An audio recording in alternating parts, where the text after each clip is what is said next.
it's tough. Food costs are high. Dining is a little tough, a little stagnant, right? So I think everyone's also throwing everything that they can at the wall and reflecting on like, is social really bringing anything? Mm-hmm. I think it is sometimes, but also we have to remember there's an algorithm. So the question being, is social bringing anything? And the answer is, I think sometimes. Yes. That's where we're at. Yes. where we're at. I think. But we act, and what we see and where we see resources going is we act as if you have to. It has the answers. And it's always. Yes. And it will deliver. But if the answer is really maybe sometimes Question mark? Well, that's a conversation we need to get out there and help people understand and at least ask the question as to like, okay, so what's your plan for this investment, and are you getting what you need? Are you reaching your community? Yeah. Yeah.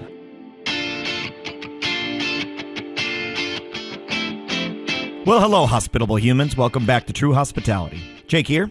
Today's episode is part 3 in our special social media series we're calling On Social. We're taking out time to reflect on this complex topic through the lens of hospitality to delve into some of the realities that go along with it. For example, the question, is social media an effective way to grow your business? If so, how to do it earnestly, locally, and in turn, effectively? And if the answer is no, social media is not worth the effort, what do you do instead? Alan and Justin recently sat down with hospitality PR expert Jordan Culberson to find out about the current thinking on social media and the role it might play in the future. As you'll soon hear, while many of us have come to believe it's the be-all and end-all for promoting your business, the reality is that on its own, it may not be doing as much as you think. How then should we rethink our investments on social media and right-size our expectations of what it will actually do for us? Let's listen in. Welcome to True Hospitality, the More Fun Tomorrow podcast, Jordan. Thank you so much. It's so nice to be here. Yeah, this is super fun. The two of us, Justin and I, have been talking about social media this year quite a bit.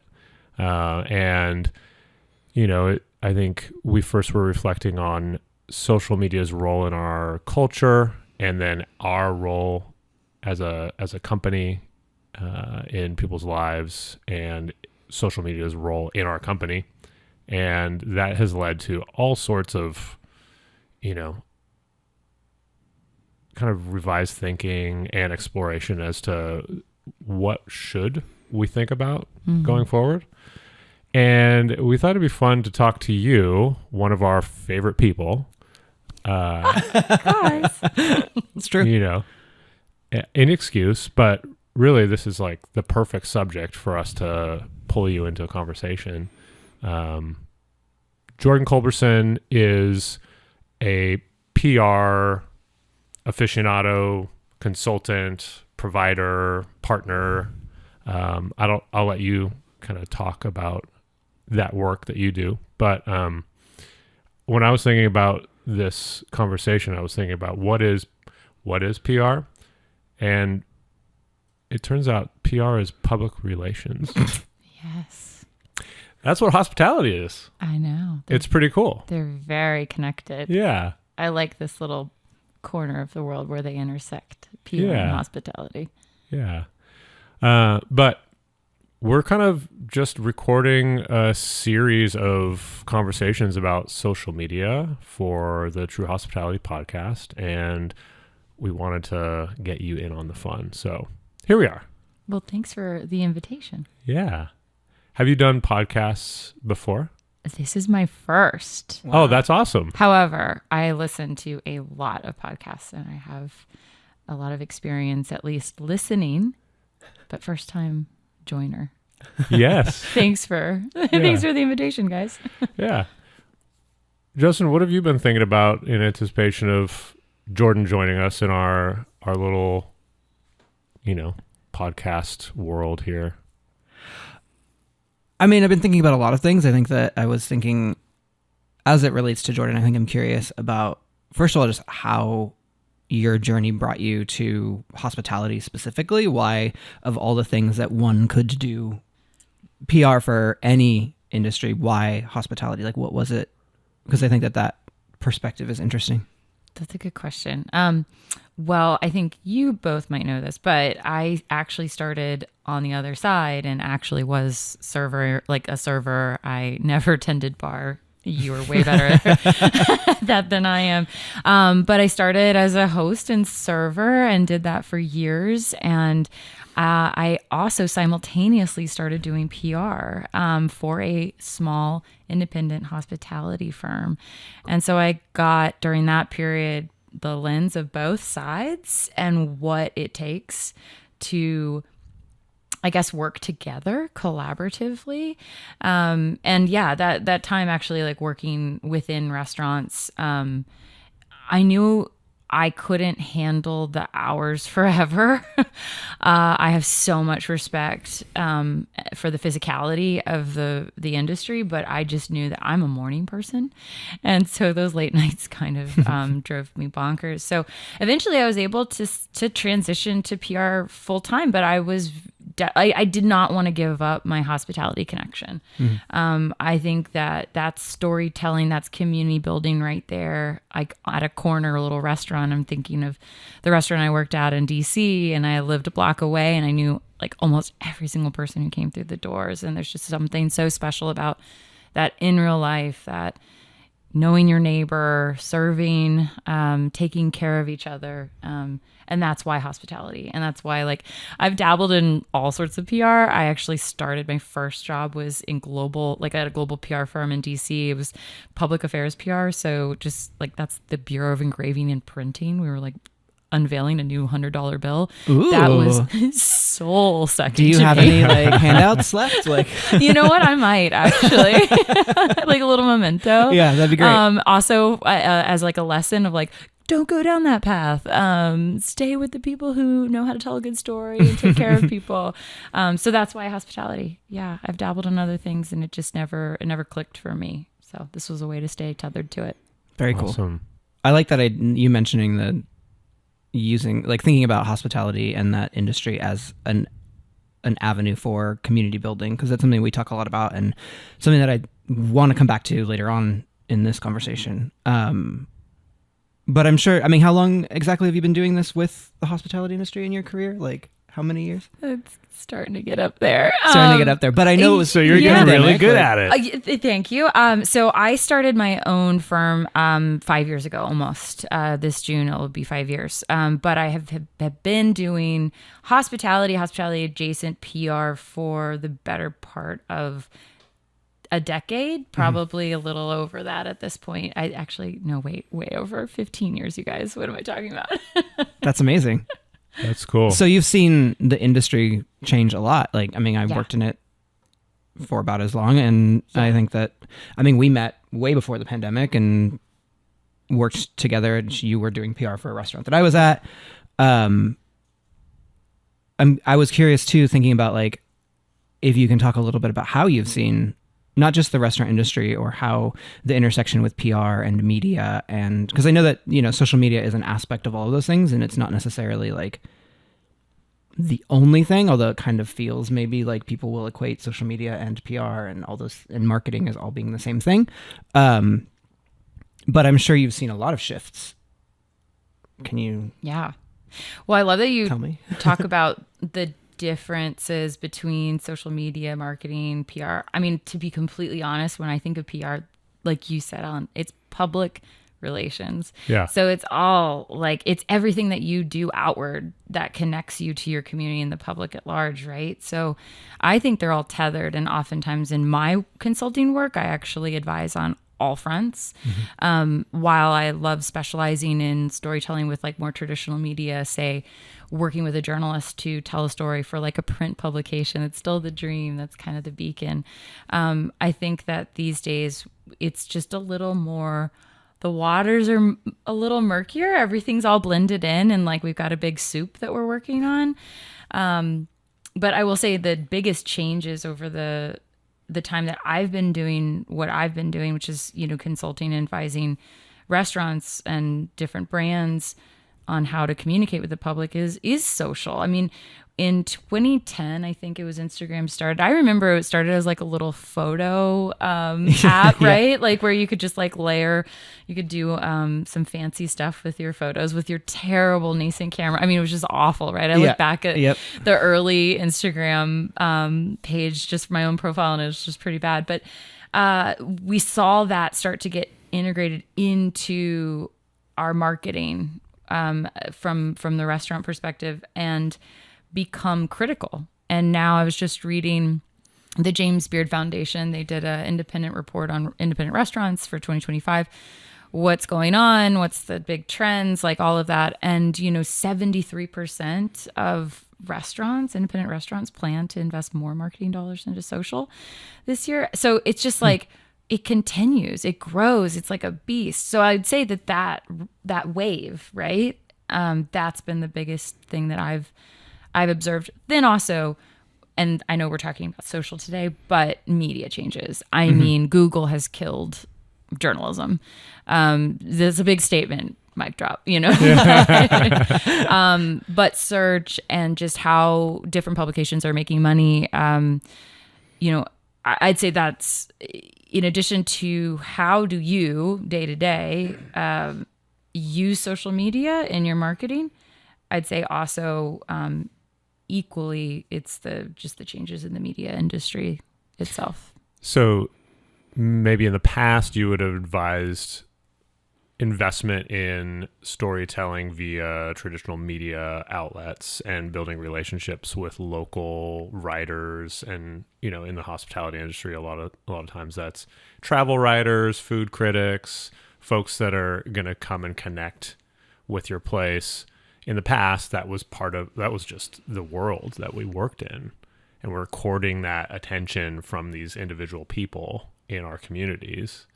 And now it's not so much the case that is the bulk of the investment of time and energy and attention from a business. It's more connecting and self-publishing or get resourcing to publish on social. And maybe the shift also is part of the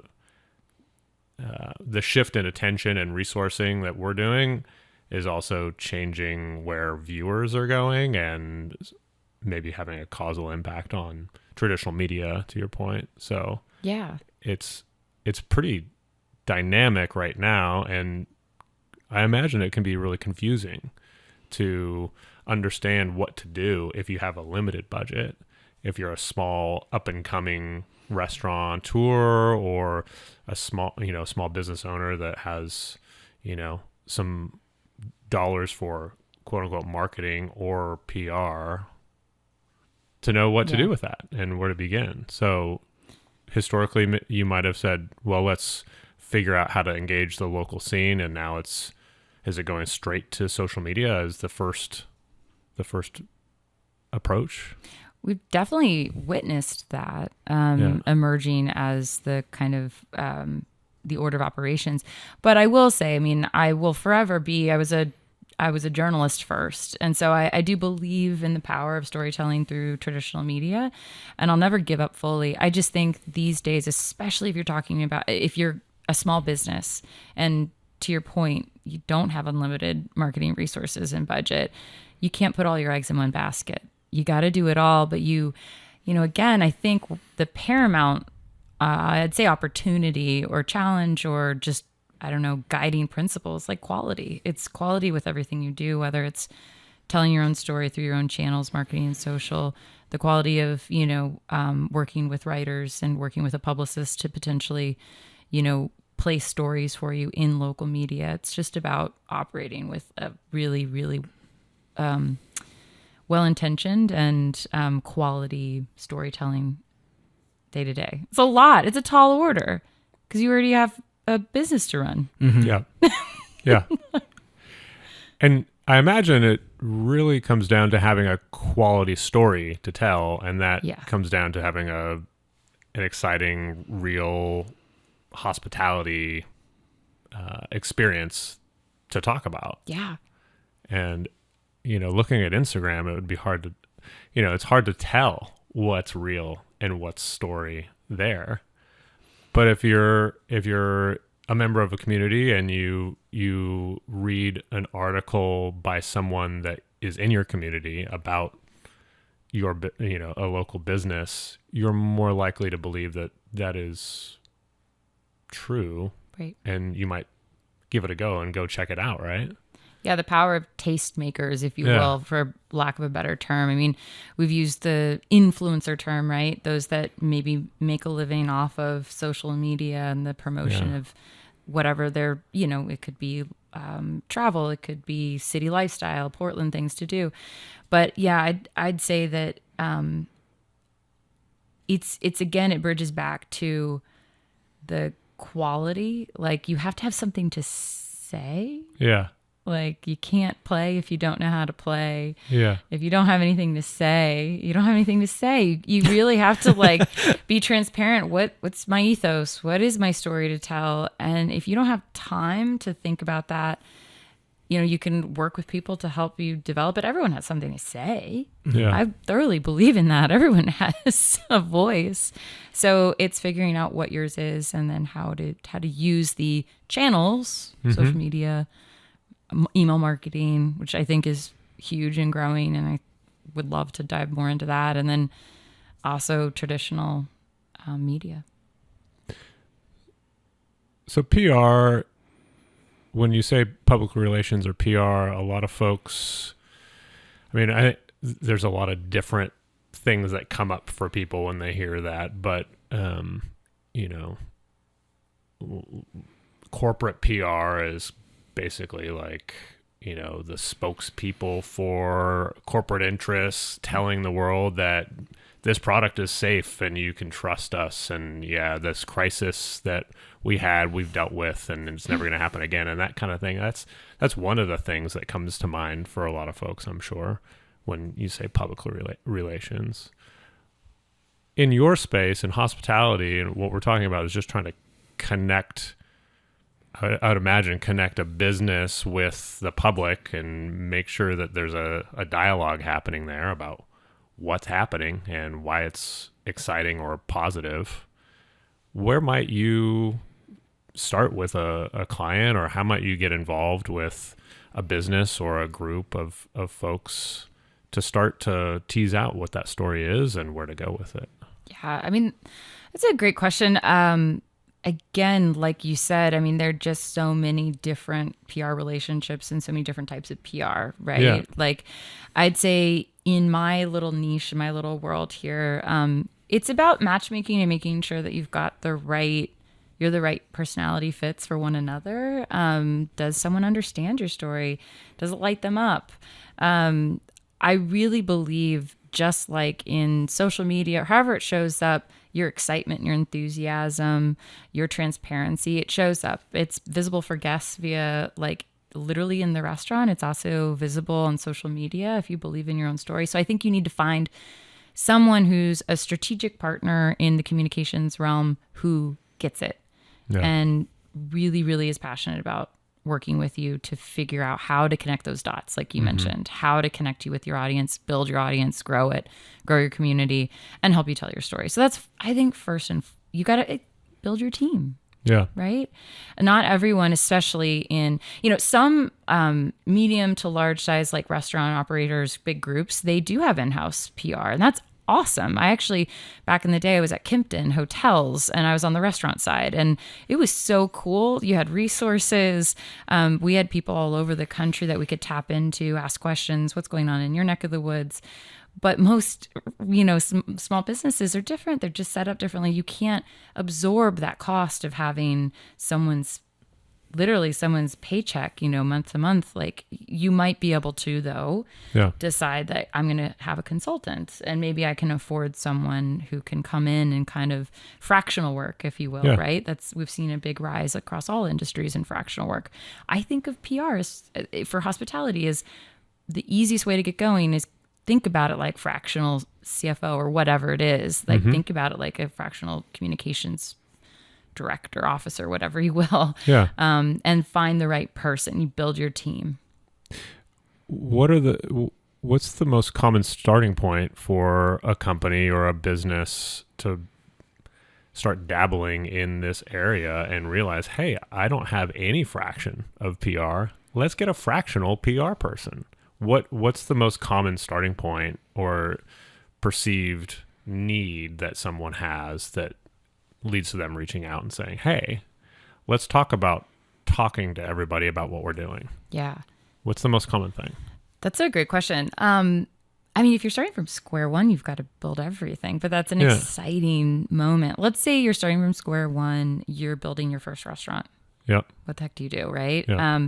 Yeah. I mean, you're going to need to develop your own story. You obviously are going to have to develop a ton of materials, your website, everything in the marketing realm is going to be built from scratch, but what a cool opportunity to build it the way that you dream it and hopefully have the team and talent to help you do that. So it's not squarely on your back. Some chefs are fantastic, like at telling their own story. They've got a gift. That's great. But most chefs, like, they're busy. They got other stuff to do. They got to get on the phone with the farm and, figure out sourcing and, solve for staffing or whatever. So, I'd say the opportunity there is to build out from the very beginning of, like, why did you start doing this? What do you have to say? What's your style? What do you want the community to know? And then I also do think that media can be a really great avenue for helping build that narrative, because writers are writers for a reason. They're talented. They know how to tell a story. Work with someone, to help tell your story, announce what it is you're trying to do when you open to the public, how the public can engage with you. I think there's a lot of power in that, because also, again, it kind of goes back to the tastemakers. Like, kind of now think writers are tastemakers. Like, we used to use the term gatekeepers. Like, that sucks. Gatekeepers keep people out. No, let's just say that they are experts in their field and we trust them because they're part of our community and we trust them for a reason, right? So I'm going to have some thoughts about that. I know. I'm just watching you kind of just like I don't making know. mental I live in note. Portland.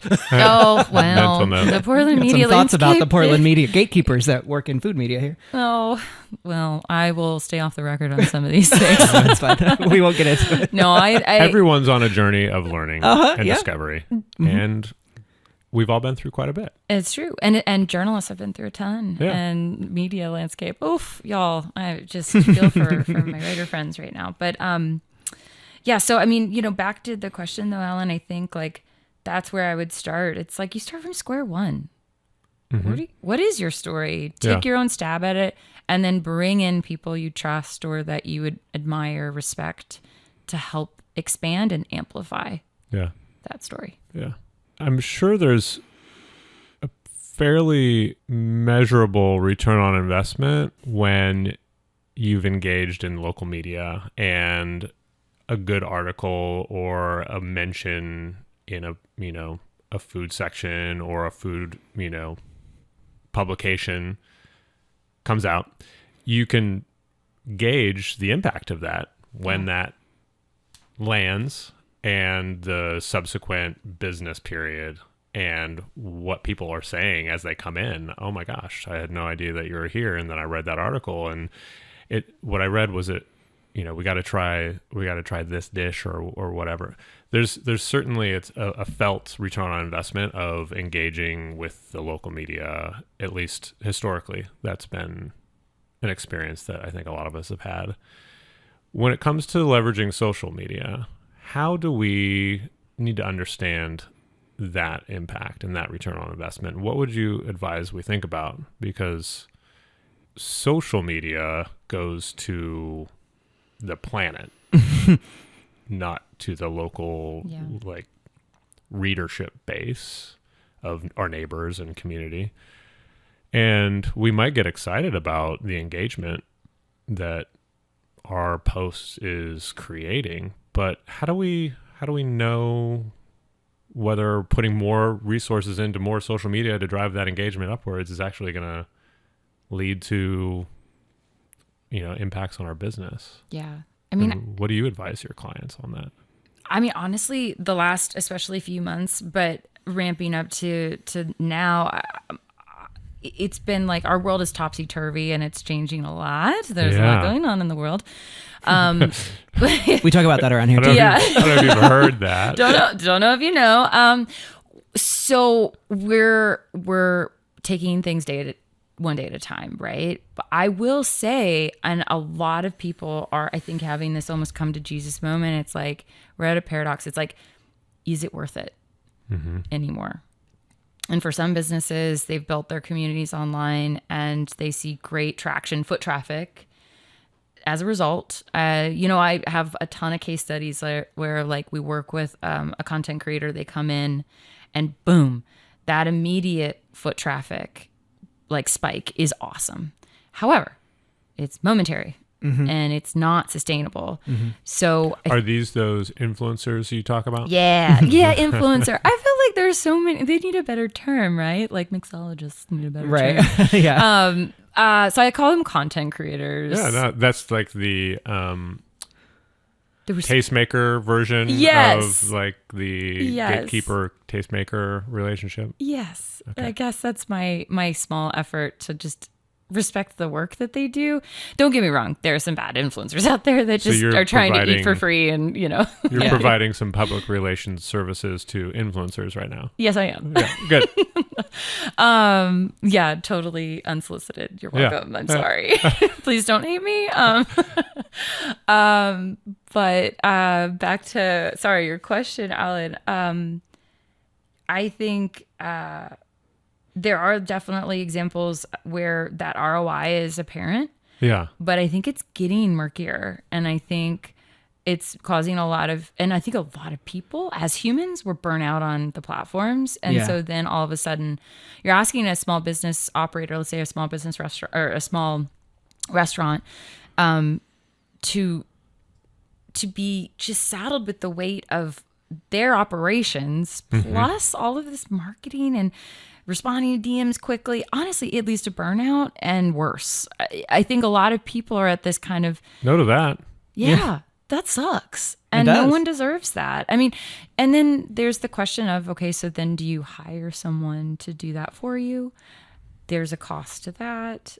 So what I'm advising these days is be on social, but be on social in your own healthy way. And if your goal is just to grow, think about like, what is growth? Like kind of what you were noting. Are you actually reaching your community? I think this year of all years, and hopefully this will be accepted and become a burgeoning trend, we need to get things off of social into real life. We need to think about what are real ways to build community within four walls. The community on social media, I don't mean to completely I don't want to say that it's not worth it. It is. It can be really strong to reach people wherever they are. I mean, if you're a DTC business, you got to be on there. Like, it just depends on DTC, direct to consumer. Excuse me. Thank you. Just for us listeners that well, let's say aren't in the. You're in Portland, PR. right? Or Seattle or New York, and you make a hot sauce, and you might have customers from coast to coast. You really need to be on those channels that help you reach them. If you're a hyper local restaurant, like right here in Portland, Northeast, right on Killingsworth or something, maybe you think a little bit more about like in real life ways to engage. I think the world of email marketing, I really think thoughtful content on email marketing is the future. I think thoughtful content on social still matters. So the future is thoughtful content on email. I think so. Okay. Well, all the writers have gone to Substack. Yeah. So that's the future as of right now. Right. We'll see what tomorrow brings. But no, I just wanted to put an Yeah. exclamation point on that Yeah. because we're here talking about social media and media, and it's a one day at a time thing. Yeah. If we want to start building a muscle and some diligence around how we connect with our community, figuring out email marketing now for the future is going to be key. I think paramount for sure.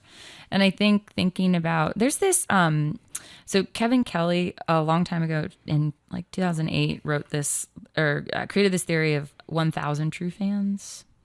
Maybe we can like link to it in the show notes. Isn't that something they always That's say? something they say on podcasts? I Yeah. just wanted to Show say notes. that, you guys.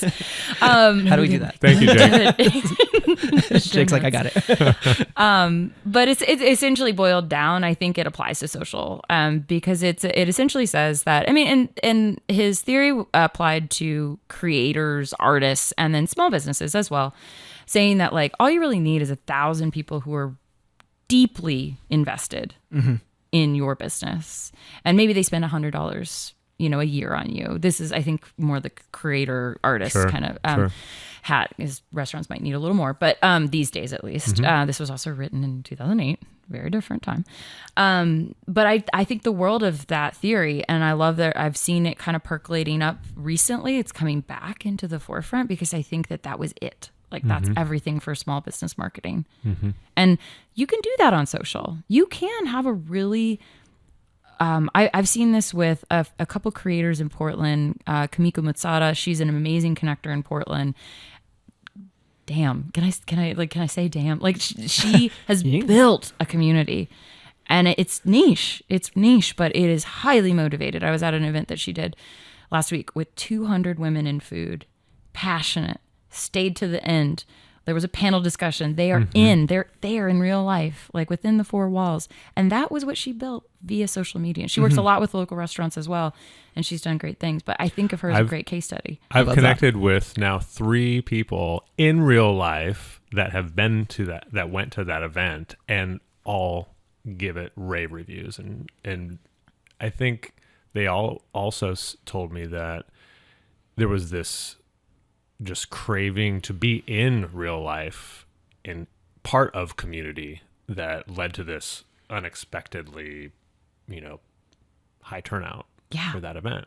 That's so awesome. Yeah. But also that was built on social media. Right. So it still has a part to play. Sure. Yeah. Right? I just think that all of us in our day-to-day as people, but also if we like advise, clients, or if we run a restaurant or retail shop, whatever, we just need to be thinking about what's the call to action? What do you use social media for? I think personally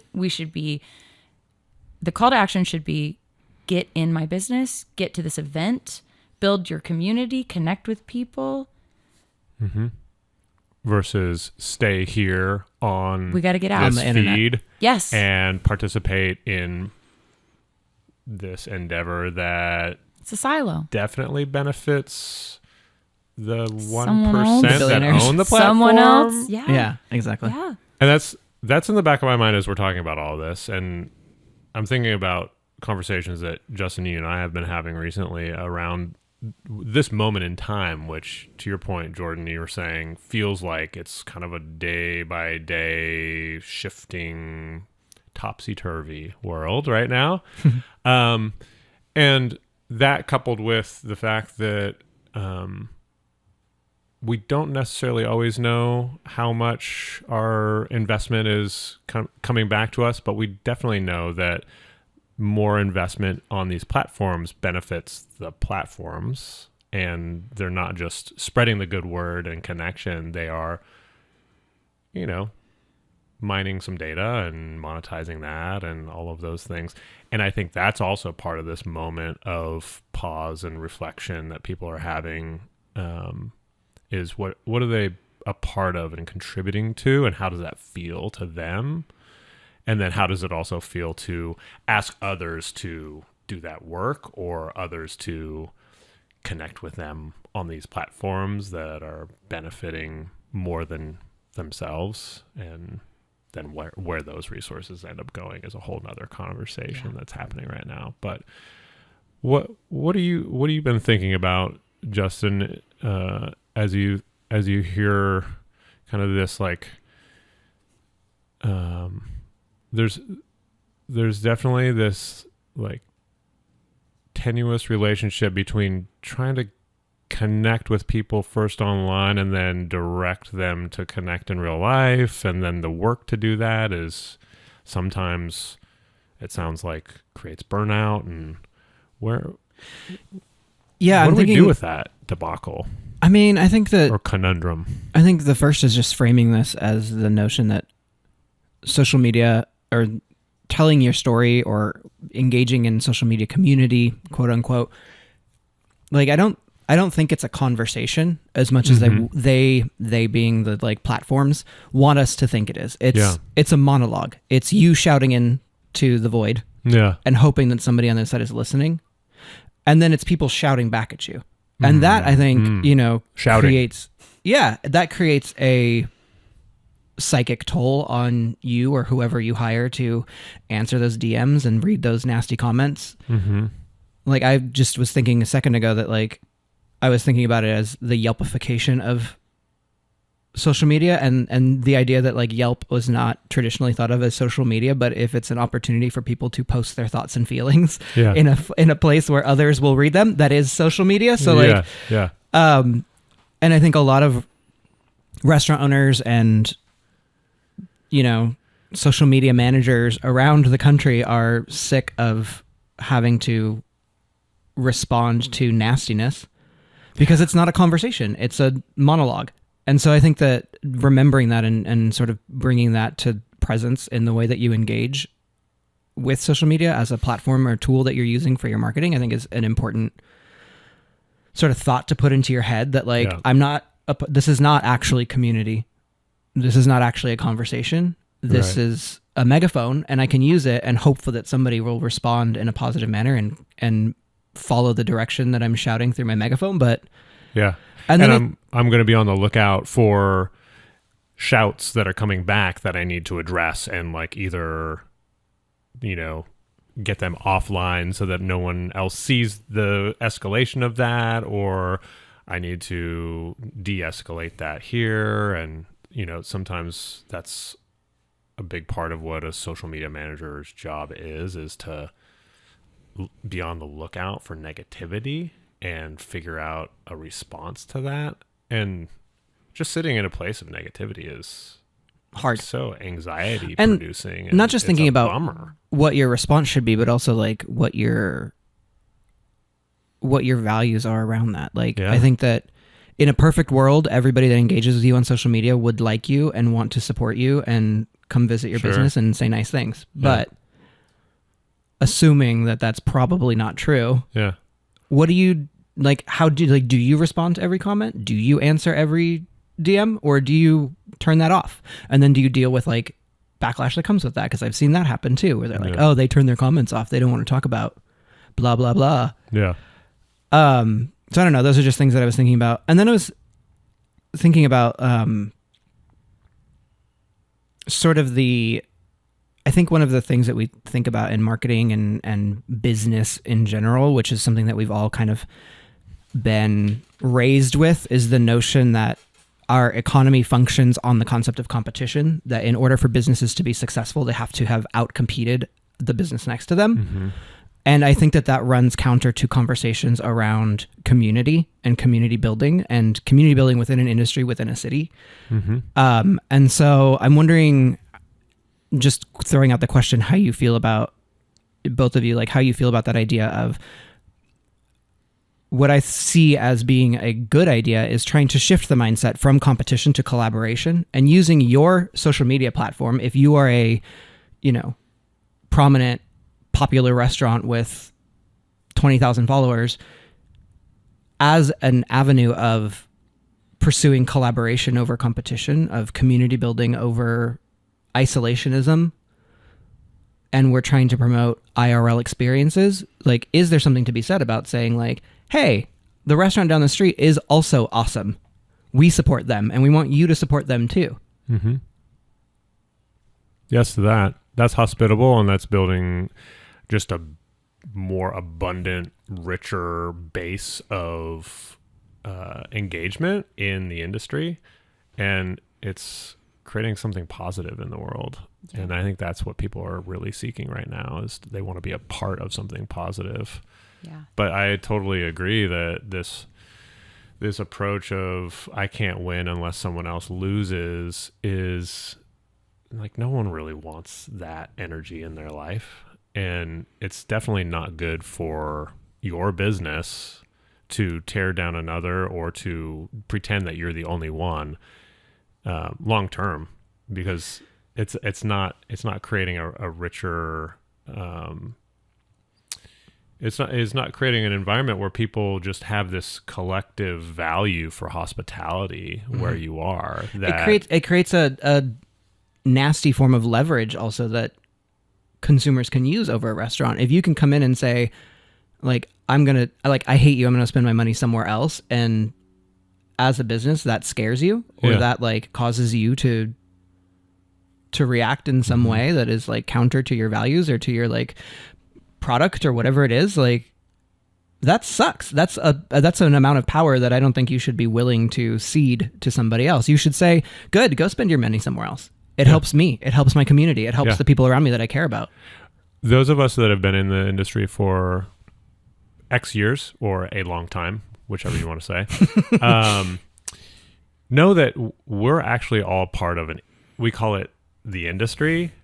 We're not part of the business that we're in. We're part of this broader industry that we've all come across. We've all worked in different groups together, and, you know, folks move on from one restaurant to another and back again, and it's this organic ebb and flow of a community of people that we need to make sure we are all getting what we need, and because we're all working together to create something that guests and the public want to actually support with their limited dollars. You know, a vital community of hospitality businesses is very exciting and fun to be a part of, and it's easy to remember to support when they're working together. But I wonder how you think about that as you advise a singular client to do what they need to do to boost their business. Yeah, wow, I have a lot to say. Yeah, that's why you're here. That was a giant tee up for you to thank God it's a take us podcast home, Jordan. and not a mime show. Oh, we could just talk all afternoon. No, Justin, I love all your points, and I do think that's you touch on something that's critical about where social media has been, right? Because it has created a bit of a negative firestorm and silo, and sometimes, you know, it's very easy to post with no accountability. And when, you know, that's just like, we see that, right? That's not everybody, of course not. It's not unique to this industry either. Like, it's just that is a They say the algorithms reward that behavior by propping up that, you know, politician and that election. Yeah. We have to result. think of social media like Vegas. It's Las Vegas. It is literally designed to bring you in and not let you leave. Yeah. Where's the door? How do I get out of here? Free drinks, great smells, like all of that. TikTok, I mean, let's not even go there, because like that is the most brilliant algorithm ever built, and literally it sucks you in and it doesn't let you out. And so much good can come from this, like so much sharing, global connectivity, you know, there's creativity. I love those parts, but there's a good side and there's a bad side, right? And I think, Justin, what you talked about, I don't want to gloss over the dark side of social media. I'm an optimist, and I want to, for my clients, I want to find that silver lining. I kind of drill that into them. But you bring up a really good point that a lot of them have to be the buffer, or their social media managers, whomever is there responding to DMs, or maybe they're in a crisis situation. They literally have to like absorb all of this hate or frustration or anger, whatever it is, and then what happens to that person? You got to like squeegee them out, you know, and say like, well, then they walk into a room of a bunch of other people in real life, and they may or may not be ready to engage in a hospitable way because they're stressed and anxious because of that, and that's not building a more fun workplace. No. And I will say, social media, the amplification tool that it is really powerful, right? Like injustices can be called out. We can learn about situations emerging across the globe. It's really important. I just think that there can be an exploitation of the tool that we need to all kind of like reflect on and think about, how do we engage with it, and what's our role and our accountability in it, and how we act on social. So sorry, I just wanted to respond to Justin's comment because I just thought you're spot on, and I thought it was like important to talk about that. Thank part. you. Yeah, and I mean I agree that like social media does serve a purpose when it comes to calling attention to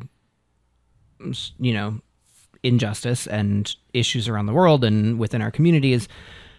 I also think it's like I think context matters, and I think where you're having those conversations and in what context kind of gets lost from time to time.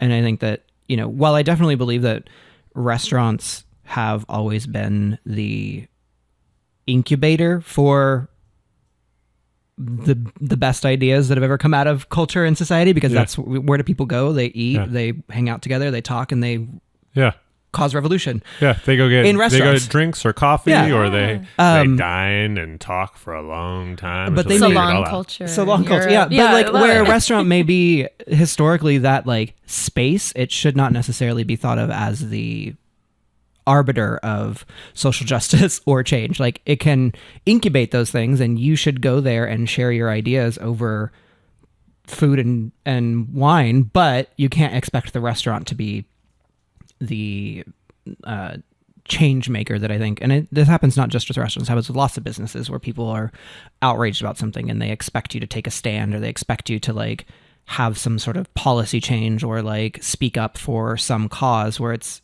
not necessarily contextually appropriate for a business to do that, for a restaurant to do that. Mm-hmm. Yeah, it's almost like we're asking a little too much. A little bit. Don't get me wrong, there are some just wonderkins out there who can just somehow do it all. And they can share their story on social media and grow audiences and connect with people, and then also be building a four-walled business that is equally successful. Hats off. I just think that sets a really high bar that maybe not every small business should want to achieve. Our own goals should be unique to ourselves. So I think everyone needs to if kind of back to your question, Alan, it's like every business owner needs to reflect very honestly about what are you really trying to do? Do you really just want to feed the beast, like the monster that is social media, with, some high quality shots of food and phone it in? That's a waste of time and resources, in my opinion. If you have really something to say and you enjoy, sharing your story on social media, there's power to that. And I think you can really build the community and then take them into your four-walled restaurant. Bring them in. It's an invitation. I think social media for restaurants is an invitation to experience in real life connectivity. Yeah.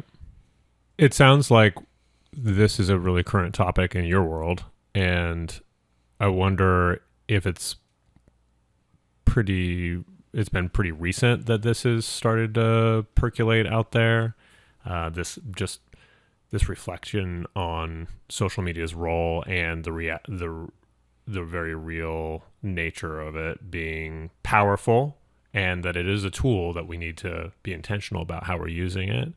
Is that something that you see more and more people kind of talking about right now versus last year or 2 years ago or 6 months ago?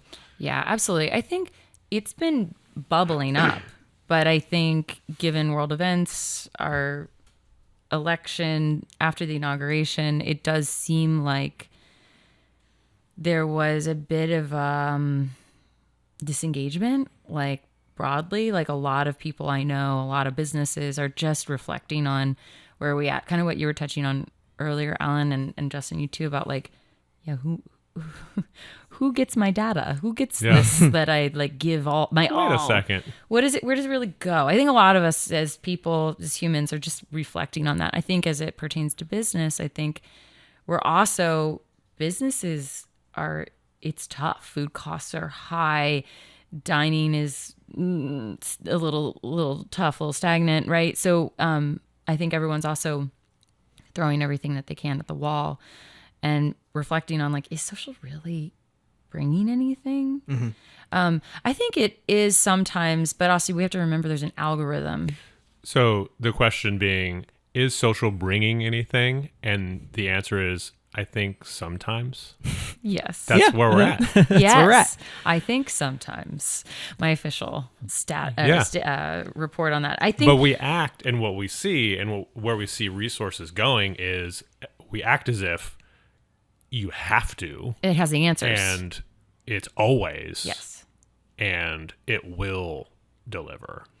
But if the answer is really maybe sometimes question mark, well, that's a conversation we need to get out there and help people understand, and at least ask the question as to like, okay, so what's your plan for this investment, and are you getting what you need? Are you reaching your community? Yeah. I have some thoughts on that, and I don't know if it like if there's like a question or like an answer that can come out of this, but I've been thinking about that, and I think part of it for me, it seems like it's begging the question of like, is it time to rethink the metric by which we are deciding what is success and what is not success in the restaurant industry? Like, what constitutes a successful restaurant?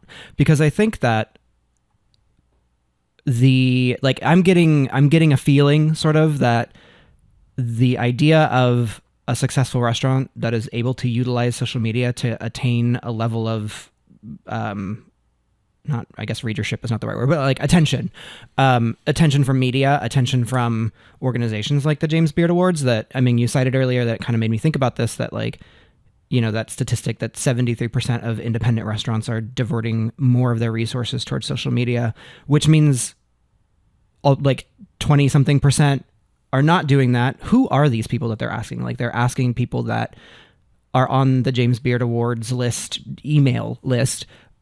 How many restaurants are actually in the country that are considered independent? And why are they not considered successful by that metric? Like the people that, you know, the mom and pop immigrant run restaurant that's been around for 30 years and put the kids through college. Yeah.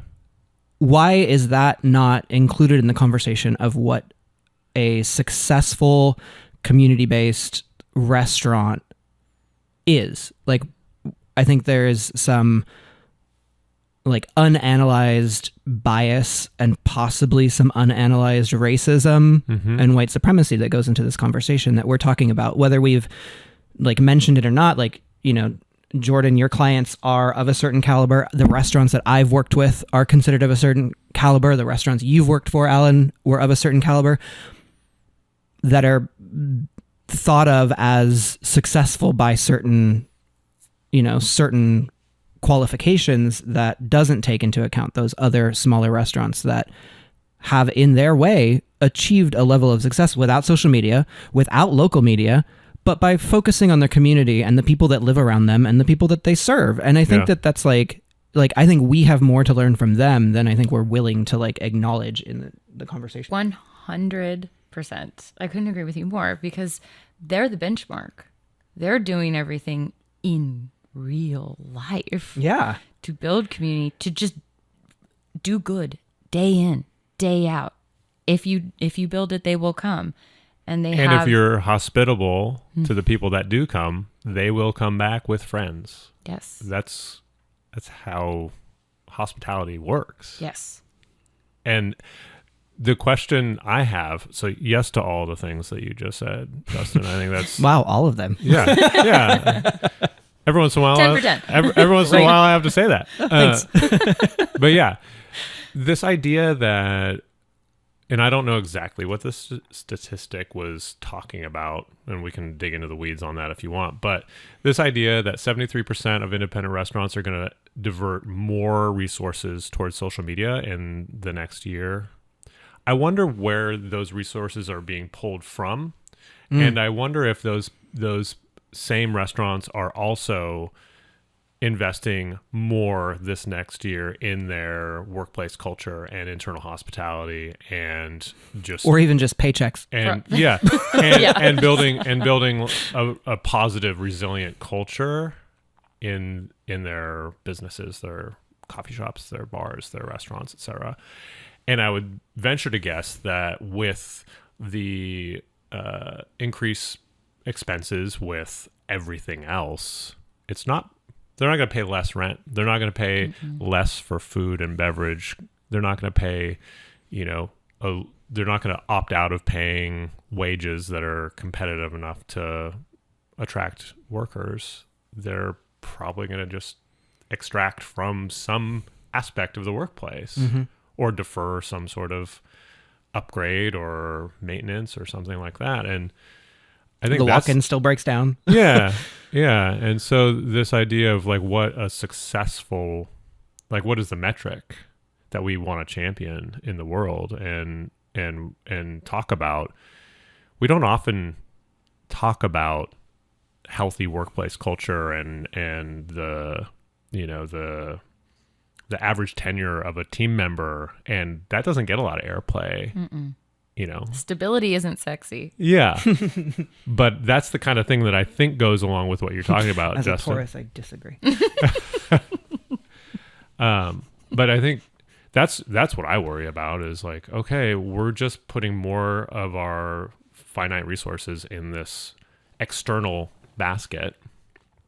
And maybe some of it's coming from what was planned to be traditional media spend or advertising or something like that. But there's this pressure that business owners, I think, face, and that is to engage more outwardly versus, you know, even if it's just their attention on that task, which diverts it from just how are things going here today, right now, and who walked in the door. I'm going to make sure that my team is feeling excited to connect with them, or that the team member that just walked in the door has what they need. Yeah. And that's where I think the conversation has the opportunity to go right now. Yeah. Let alone how the team feels about investments in social media and where those dollars go. I think that's a conversation that I think we should try to stoke this year. Yeah. Whenever we can. Well, and thinking through, like, let's say you're fortunate enough as a business to have a marketing budget, right? Yeah. Not all businesses do. Mm-hmm. It's very lucky if you have the resources to, you know, buy ads or on digital or otherwise, or have a social media manager or PR, you know. I think you need to think about, like, the rubric feels like it's changing. Like, what is the ROI that you're expecting if you're investing those resources into social media with like a social media manager or an agency? What are your expectations? What does a like mean? Yeah. Does it mean $1? Does it mean a dish that's purchased in your restaurant? What's your rubric for success? I think every business I think we need to be talking about that more instead of just blindly feeding this social beast. I think that's a really great place to pause this conversation, because I think everything that you just said sums up the moment that we're in, which is we need to ask ourselves these questions, and we get to. Any final thoughts that you have? I think the only thing that I'd like everyone, if there's one thing that someone takes away, is like to think about being human on social. Mm-hmm. And really human, and being transparent. Yeah. And your story will be told if you're transparent and human, and you will build community if you're human. But you need to take it back and use it for what it's good at doing, which is bringing us together in your actual real life. Yeah. Yeah. A tool for IRL connection. Yes. We're going to crack the code this year. Yes, we are. Let's do this. And some of us are going to, you know, just focus on IRL all the way. And, you know, some of us are going to use podcasts to bridge the gap. I like that. We should talk again sometime. Let's do it. I mean, we can talk about that time that we went to Lima together. Talk about it in real life. Yeah. That was a trip. That's a trip for another story. Yeah. Thank you. I think this has been awesome. Yeah. It's always fun to talk with you both, and I'm very excited to follow along in your podcast journey. Thanks for joining us on it. Yeah. Well, all right. If you have questions or topics you'd like us to explore on True Hospitality or want to learn more, go to morefuntomorrow.com, click on the Let's Talk button, and drop us a line. Please help us spread the word by clicking subscribe and giving us a 5-star rating wherever you get your podcasts, and by sharing True Hospitality with your friends and coworkers. Thanks for listening.